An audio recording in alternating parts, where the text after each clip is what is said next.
teachers are some of the professionals which should be highly regarded and cherished. And of course, they should be treated with respect and compensated well. But somehow they are not. And if you come to think about it, you find that teachers are the ones who actually make the rest of the professions, right? We would not be able to have doctors if we don't have teachers, right? We won't have engineers if we don't have teachers, right? And think of any profession, literally. You find that teachers are the makers of these professions. And basically their job is to instill knowledge into each and every one of us, right? I feel like these are some of the professions which should be cherished, but somehow they are not. And the government keeps playing around with teachers. And in today's video, we're talking about that exactly and the reasons why becoming a teacher could be a nightmare, yeah, especially in Kenya. And first of all, let's start with the struggle of going through school. You see, this is what most of us go through, right? We have to go through school at some point. And for you to become anything, you definitely have to study and have that knowledge, right? And this is what each and every teacher goes through, right? Talk of recently I heard that teachers will be studying for 5 years to just complete a degree. Initially, it was 4 years for Kenyan education, but I heard that they're proposing 5 years. So that will be a lot of work for a teacher, right? And then I'll speak of the pain of landing that job after graduating. Yeah, if you're in Kenya, definitely getting a job is another job, right? Finding a job is also a job, right? Because it is difficult to get that job. And I recently saw someone saying that nowadays you have to buy the jobs. Getting government jobs is not a walk in the park, yeah. And speak of the poor pay, especially after graduating. It's not just a guarantee that if you already graduated that you're gonna get paid well, right? It's not guaranteed that after struggling to get that job, that now when you get the job you're gonna get paid well. No, it's not. Because I think in private sectors, for those who are not employed, yeah, those who just graduated from college, you find that the salary is about 10,000 Kenyan shillings. Literally, in some places that cannot even cover your rent, which is a challenge, right? And if you are lucky enough to get a government job, you find that you get paid around 40,000 Kenyan shillings. That's if you're a high school teacher, yeah. And now if you're a primary school teacher, you get paid literally less than 20,000, which is still very little, right? And sometimes I even wonder how they get to survive, with that kind of salary.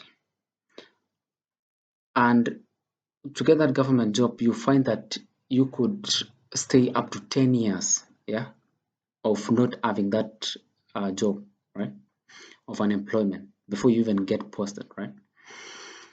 And I think that's what makes some of the teachers to even venture in things like self-employment, yeah, because someone looks and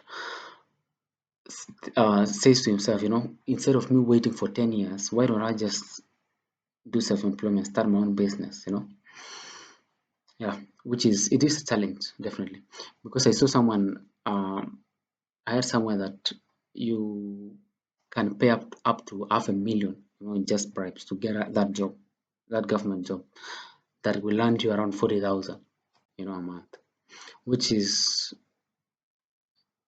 not good to think about, right? Yeah. Talk of the difficulty of actually working. You see, lessons, remedials, the work. The work is tedious. Becoming a teacher is tedious. always having to go to class after class after class after class. You have to work hard, even in the job, to just maintain becoming a teacher. Unlike other professional like programmers, for example, I'm not saying they're not working hard. I'm just saying that sometimes a programmer could accomplish his tasks early enough and become free the rest of the day. But a teacher cannot have that. You know, syllabus is there. They need to cover it and finalize the syllabus, and they can't do without having that discipline of always working hard, right? And the challenges of even fighting for a fair pay has been there. And in fact, listen to this, a video which is explaining the struggle that teachers in Kenya go through. Yeah. In fact, there's this one university where teachers were punished, literally, for just participating in trying to fight for their rights. Yeah. Because I think initially, starting from 2017, the government had promised teachers uh, for pay rise, right? University teachers, that is. And somehow they end up not being fulfilled. That promise end up not being fulfilled, right? I mean, listen to this. Tonight, there appears to be no end in sight for the lecturers' strike, as the Dons say they are willing to stay out of class up to the end of the year. The striking lecturers say they will wait for the court ruling set for the 11th of December. This as lecturers at the Technical University of Kenya began their own protest after the institution slapped more than 40 members of the academic staff with interdiction letters for participating in the ongoing national strike. Willie Lusige reports. As protest songs continue to be echoed across all public universities, lecture halls remain deserted for the 34th day. The fate of the higher education continues to hang in the balance after the lecturers and workers' unions, UASU and KUSU, maintain that they will skip classes until the government releases the 7.9 billion shillings pay increment agreed upon in the 2017-2021 CBA. The court will make a ruling on 11th December. So in the interim, the strike continues to bite and bite deeper. This happening as academic staff at the Technical University of Kenya began a parallel protest over failure by the university to honor the March agreement to pay full salaries and end the practice of half payments. Members of staff at the Technical University of Kenya shall not be on duty until all the items in the strike notice are undressed. You signed a return to work formula with us on the 19th of March to pay gross salaries. You lied to us. Over 40 lecturers and staff from TUK who were leading the national strike were shocked when they found the main gate locked and received letters of interdiction. They vowed that both the national and TUK strikes will continue until all their demands are met. They always wait until when we have given a strike notice. That is when they now wake up from slumber and start threatening members of staff. The people we are demanding our rights from are harassing us by locking us out of a public institution. And if you are so efficient in interdicting, why will you not be efficient in paying our full salaries? The headline stance by the academic staff paints a grim picture of the challenges facing public universities and the uncertain future of the higher education. Willie Lusige, Citizen TV, Nairobi. Secondly, there's also this other clip which explains the progress that has been made as of now, right? And of course, this affects, students now because there is the challenge, of finishing school, and now the challenge of cost, especially for campus students. You find that they tend not to, study a lot. One, you find that graduation dates gets pushed ahead because of strikes, frequent strikes, and also the fact that now there is the aspect of cost.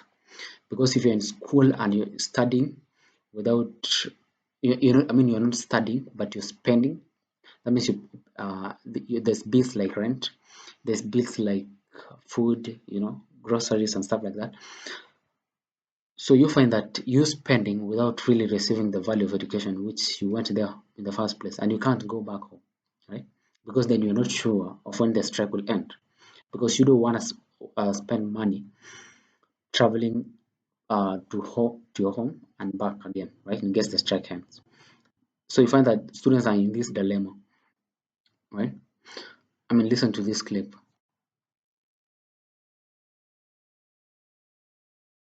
Lecturers' strike that has paralyzed learning in public universities may soon come to an end following ongoing talks between the lecturers' unions, WASU, KUSU, and the government. Well, Principal Secretary for Higher Education Beatrice Nyangala has confirmed that progress has been made in resolving the 7.9 billion shillings in pending arrears dating back to 2017. As Suzanne Locho reports, the unions are expected to issue a formal statement on the way forward soon. As the university lecturer strike in the country gains momentum, the university's academic staff union WASU has threatened to intensify the protests. The union has lamented that the government has failed to address payment claims amounting to more than 7.9 billion shillings and to implement previous employment agreements. 7.9 billion ambayo imekuwa na mshike wanasema mara tuliwalipa mara tu kuwalipa. Hakuna siku utasema nililipa mtu na hauna thibitisho ya kuwa ulimlipa. However, the principal secretary in the State Department for Higher Education, Beatrice Nyangala, has stated that talks between the government, WASU, KUSU, and representatives of universities' vice-chancellor are ongoing, noting that the verified arrears amount to 7.9 billion shillings. So that figure has been agreed upon between the representatives of the vice-chancellors and the unions, WASU and KUSU. As we are here this afternoon, discussions are still ongoing on ending the strike. On his part, Education Cabinet Secretary Julius Ogamba has said that the government aims to find a lasting solution to the stalemate and ensure that learning continues uninterrupted.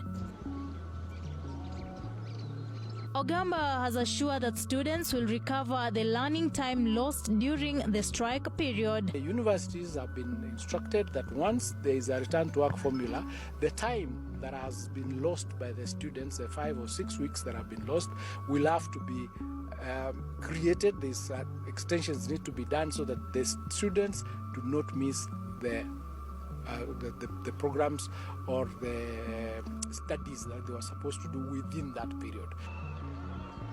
Susan Locho for TV47.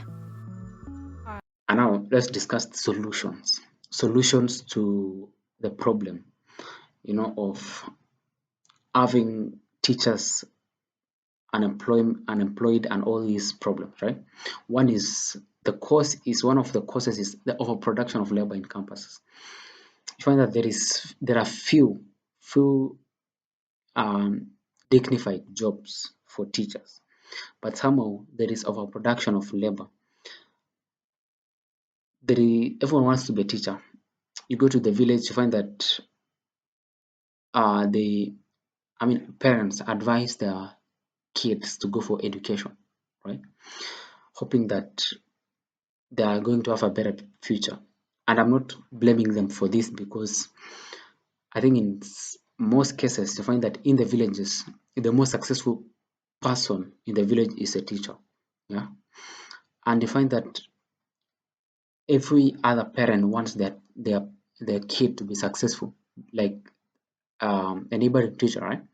And that's why they always end up pushing most students to take education, which leads to overproduction of labor and scarcity of jobs, right? And I think the only way to do this is to balance, to make sure that there is a system, and also to educate, because the only people who are benefiting in this case are the universities, right? Because universities are making money because of the school fees and stuff like that. But so they really don't care about the unemployment crisis that's happening in the country. They only care about educating, and by that means they make their money, right? Number two is the exploitative employers. It's against the law to pay someone a minimum below the minimum wage, which in Kenya is 15,000 Kenyan shillings, especially in the urban in the urban areas, right? But you find that there are some employers who still break this rule, right? I mean, they own private schools, but somehow they still pay low, right? Which I think is a challenge, and we need to deal with this according to the law, right? People need to be sued if they're paying the minimum wage, right? Because I think parents who take the kids to these private schools, they pay a lot of money to just educate their kids, for their kids to be in these private schools, but somehow the teachers are quite underpaid, right? And I think that should be termed as criminal, in my opinion, right? Also is the desperation. I think desperation is the cause, for people to take that small pay. Everyone is trying to survive in this economy, and when it comes to small pay, you'd rather take that than be homeless, right? And I think there's just some of the causes, and to avoid this, we just professional can decide to explore alternative means of employment. For example, they could try to upskill, and try to also explore the new inventions like YouTube. You could build your own website and try to market your teaching skills online, right? There is the YouTube University, for example. You could try to teach there and make a revenue through content creation, right? Another thing is finding ways to sell your skills. I just spoke of that. Also, thank you very much for watching this video, and of course, leave a like to the video if you like it, and of course, subscribe to the channel. And what do you think about this? Leave your thoughts in the comment section, and of course, I'll be happy to reply. See you in the next one. Bye.